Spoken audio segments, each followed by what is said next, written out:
Hi, I am Sostik from SRT Study Circle Group, PGTR Computer Instructor Grade 1 Unit 10 Communication and Network Concept. அதில் protocol அதான் நம்ம பார்த்துட்டு இருக்கிறோம். இன்றைக்கி நம்ம ரெஃபரன்ஸ் மாடல் OSI மாடல் பார்க்கலாம். Open system interconnection. OSIனுடைய விரிவாக்கம் open system interconnection. Model was found in the year 1934 found பண்ணாங்க. General framework that enables network protocols along with software and systems to be developed based on general set of guidelines. General framework that enables network protocols along with software and systems to be developed based on general set of guidelines. So ஜென்ரலான ஒரு framework இருக்கணும் அப்படின்றதுக்காக network protocol ஒன்று create பண்ணியிருக்காங்க. Software system எல்லாத்தையும் base பண்ணி ஒரு general guidelines ஒன்று கொடுத்துருக்காங்க. அதான் வந்து இந்த OSI மாடல் அப்படின்னு சொல்லிட்டு பேர். It describes the standards for the intercomputer communication. It describes the standards for the intercomputer communication. So கம்ப்யூட்டருக்குள்ளே இருக்கக்கூடிய அந்த கம்யூனிகேஷனை டிஸ்கிரைப் பண்ணுறது தான் இந்த OSI மாடல் அப்படின்னு சொல்லிட்டு பேர். So there are many prompts used to remember the OSI layer order. OSI layer ஆர்டரை ஞாபகம் வச்சுக்கிறதுக்கு நிறைய கொடுத்துருக்காங்க. everyone needs data processing அல்லது everyone should try new diet Pepsi. OSI layers. OSI லேயரில் ஃபர்ஸ்ட் இருக்கிறது physical layer. This is the first layer. It defines the electrical and physical specification for devices. இது நம்ம அப்படியே மனப்பாடம் பண்ணிக்கோங்க. Electrical and physical specification for devices. இது பார்க்கும்போது தெரியும், இது எக்ஸ்பிளைன் பண்ண தேவையில்ல. எலக்ட்ரிக்கல் அண்ட் பிசிக்கல் ஸ்பெசிஃபிகேஷன் அப்படின்னு மட்டும் ஞாபகம் வச்சுக்கோங்க. அதான் பிசிக்கல் லேயர்.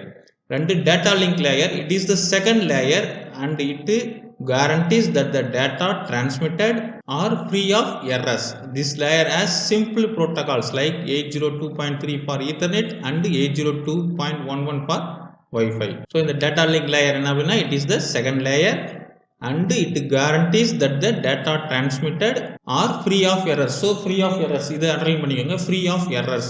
எரர் எல்லாம் போய் சேர்ந்துருச்சா, டேட்டா ட்ரான்ஸ்ஃபர் ஆகுதா அப்படின்றது தான் இதனோட வேலை. This layer has simple protocols like 802.3 for Ethernet. ஈத்தர்நெட்டுக்கு 802.3, Wi-Fiக்கு 802.11. 3 network layer. It is the third layer determining the path of the data packets. So data packet நுடைய path determine பண்றது இந்த network layer தான். This layer is responsible for routing of data package using IP addressing. This layer is responsible for routing of data packets using IP addressing. So IP address use பண்ணி data packet route determine பண்றது இந்த network layer தான். அதுதான் இதனோட responsible. So network layer அது பார்த்துக்கோங்க. Transport layer, fourth transport layer. Network லேயரும் transport லேயரும் ஒரே மாதிரி இருக்கிற மாதிரி கொஸ்டின்ஸ் கேட்பாங்க. கொஞ்சம் யோசிச்சு நம்ம பதில் சொல்லணும். அதுக்கு நிறைய நெட்வொர்க் லேயர் பற்றியும் டிரான்ஸ்போர்ட் லேயரை பற்றியும் நம்ம நிறைய படித்தோம்னா தான் அதுக்கு ஆன்சர் பண்ண முடியும். இப்போதைக்கு சிம்பிளாக நம்ம பார்க்குறோம். இங்கே இன்னும் விரிவாக வேணுன்னா கூட தேவையாக இருந்தால் பார்க்கலாம். ஸோ நெட்வொர்க் லேயரும் டிரான்ஸ்போர்ட் லேயரும் கொஞ்சம் டிஃப்ரெண்ட் பண்ணி படிச்சுக்கோங்க. நல்லா யோசித்து ஆன்சர் பண்ணணும். It is the fourth layer that guarantees the transportation or sending of data successfully. So data transportation or sending successfully இருந்தால் மட்டும் இந்த டிரான்ஸ்போர்ட் லேயர். அது பார்த்துக்கோங்க. இது பார்த்து இது வந்து சக்ஸஸ்ஃபுல்லாக போய் சேர்ந்துருச்சு அப்படின்றது தான் transport layer. It includes the error checking operation. Error checking ஆப்ரேஷனையும் சேர்த்து பண்ணிக்கிறது டிரான்ஸ்போர்ட் லேயர். ரொம்ப முக்கியம். நெட்வொர்க் லேயரும் டிரான்ஸ்போர்ட் லேயரும் கன்ஃபியூஸ் பண்ணாமல் நம்ம மனப்பாடம் பண்ணிக்கணும். 5 session layer. It is the fifth layer. Identifies the established system session between different network entities. Identifies the established system session between different network entities. So different network இருக்கக்கூடிய சிஸ்டமை ஐடென்டிஃபை பண்ணுறது, எஸ்டாப்ளிஷ் பண்ணுறது இந்த செஷன் லேயர் தான். It controls dialogue between computers. It controls dialogue between computer இருக்கக்கூடிய அந்த dialogue control பண்ணுறதும் இதுதான். For instance, while accessing a system remotely, session is created between your computer and the remote system. So நம்ம கம்ப்யூட்டருக்கும் ரிமோட்டில் இருக்கக்கூடிய சிஸ்டத்துக்கும் ஒரு session create பண்ணுறது இந்த session லேயரோட வேலை. 6 presentation layer. Presentation layer. It is the sixth layer that does the translation of data to the next layer. அடுத்த layer இருக்கு இல்லைங்களா, application layer. அதுக்கு டிரான்ஸ்லேஷன் பண்ணுறதோட வேலை தான் இந்த presentation லேயரோட வேலை. Prepare the data to the application layer. So application லேயருக்கு டேட்டாவை ப்ரிப்பேர் பண்ணி தரது இந்த presentation layer. Encryption and decryption protocols அக்யூர் in this layer.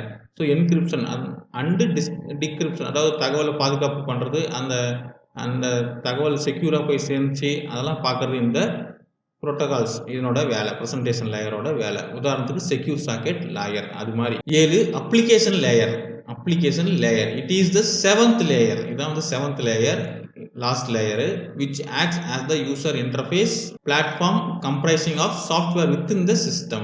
It is the 7th layer which acts as the user interface platform comprising of software within the system. So இது ஒரு user இன்டர்ஃபேஸா இருக்குது. Platform compressing of software within the system. ஒரு சிஸ்டத்துக்குள்ள இருக்கக்கூடிய சாஃப்ட்வேருக்கு user இன்டர்ஃபேஸா இருக்குது இந்த லாஸ்ட் லேயர், அதாவது வந்து அப்ளிகேஷன் லேயர். பார்த்தாவே தெரியும் நமக்கு அப்ளிகேஷன் வந்தாவே இந்த சாஃப்ட்வேர் அது கூட லிங்க் பண்ணிக்கோங்க. அப்ளிகேஷன் சாஃப்ட்வேர் அதை லிங்க் பண்ணிக்கணும்னா அதுக்கு உண்டான கொஸ்டின்ஸ் என்ன வந்தாலும் நம்ம அதை ஆன்சர் பண்ணிக்கலாம். இதில் பார்த்தீங்கன்னா தெரியும் உங்களுக்கு OSI லேயர், சாஃப்ட்வேர், ஹார்ட்வேர் அப்படின்னு சொல்லி ரெண்டாக பிரிச்சிருக்காங்க. So software, hardware. சாஃப்ட்வேரில் என்னென்ன வருது, ஹார்ட்வேரில் என்னென்ன வருதுன்னு பார்க்கலாம் பாருங்கள். முதல்ல ஹார்ட்வேரில் லேயர் 1ம் லேயர் 2ம் வருது. அதாவது பிசிக்கல் லேயரும் டேட்டா லிங்க் லேயரும் ஹார்ட்வேரில் வருது. Physical layer, data link layer ஹார்ட்வேரில் வருது. அந்த டேட்டாகிராம்ஸ் ஆர் கால்டு பிட்ஸ்ன்னு பேர். அதுக்கு பேர் பிட்ஸ்ன்னு பேர். லேயர் 2ல் டேட்டா லிங்க் வருது. லேயர் 2ல் டேட்டா லிங்க்கு அது வந்து ஃப்ரேம்னு பேர். டேட்டாகிராம்ஸ் ஆர் கால்டு ஃப்ரேம்ஸ். அதில் இருக்கிற டேட்டாகிராம்ஸ் என்னன்னு சொல்கிறோம், ஃப்ரேம் அப்படின்னு சொல்லி சொல்கிறோம். ஸோ டேட்டா லிங்க்கில் இருக்கிறது ஃப்ரேம். பிசிக்கலில் பிட்டு, பிபி அப்படி ஞாபகம் வச்சுக்கோங்க. டேட்டா லிங்க், டேட்டா ஃப்ரேம், டேட்டாவை ஃப்ரேம் பண்ணி வச்சுக்கிறோம். அடுத்தது நெட்வொர்க் வந்து பேக்கெட் பண்ணி அனுப்புகிறோம். நெட்வொர்க்கை பேக்கெட் பண்ணி அனுப்புகிறோம். டிரான்ஸ்போர்ட்டு, செக்மெண்ட்டு, அதாவது இதெல்லாம் வந்து சாஃப்ட்வேரில் வருது. லேயர் 3லேருந்து லேயர் 7 வரையும் சாஃப்ட்வேரில் வருது. Session layer, presentation layer, application layer இது எல்லாமே அப்பர் லேயர் டேட்டா அப்படின்னு சொல்லி சொல்கிறோம். Physical bits, data link frame, network packet, transport segment. Physical bits, data link frame, network packet, transport segment. Session, presentation, application, upper layer data. இந்த TCP IP அதில் என்னென்ன லேயரில் என்னென்ன வருதுன்னு பார்த்தீங்கன்னா, லேயர் 1ல் கேபிள்ஸு, கனெக்ஷனு, ஹப்பு அது எல்லாமே லேயர் 1 பிசிக்கல் லேயர். நமக்கே தெரியும், பார்த்தாவே தெரியும், கேபிள் கனெக்ஷன் பண்ணுறது, ஹப்பு இது எல்லாமே பிசிக்கலாக நமக்கு கண்ணுக்கு தெரியக்கூடியது. அது எல்லாமே வந்து பிசிக்கல் லேயரில் வருது. அதான் பிட்ஸ்ன்னு சொல்லி சொல்கிறோம் அந்த டேட்டாகிராம்ஸு. டேட்டா லிங்க்கில் என்னென்ன வருதுன்னா, ethernet, PPP, ATM, fibre, channel, MPLS, FDDI, MAC addresses இதெல்லாம் வந்து டேட்டா லிங்க்கில் வருது. எத்தர்நெட் ரொம்ப முக்கியம். ஈத்தர்நெட்டு, ஃபைபர் இதெல்லாம் ரொம்ப முக்கியம். அதான் ஃப்ரேம் பண்ணி வச்சுக்கணும்னு ஞாபகம் வச்சுக்கோங்க. டேட்டா லிங்க்கில் வருது.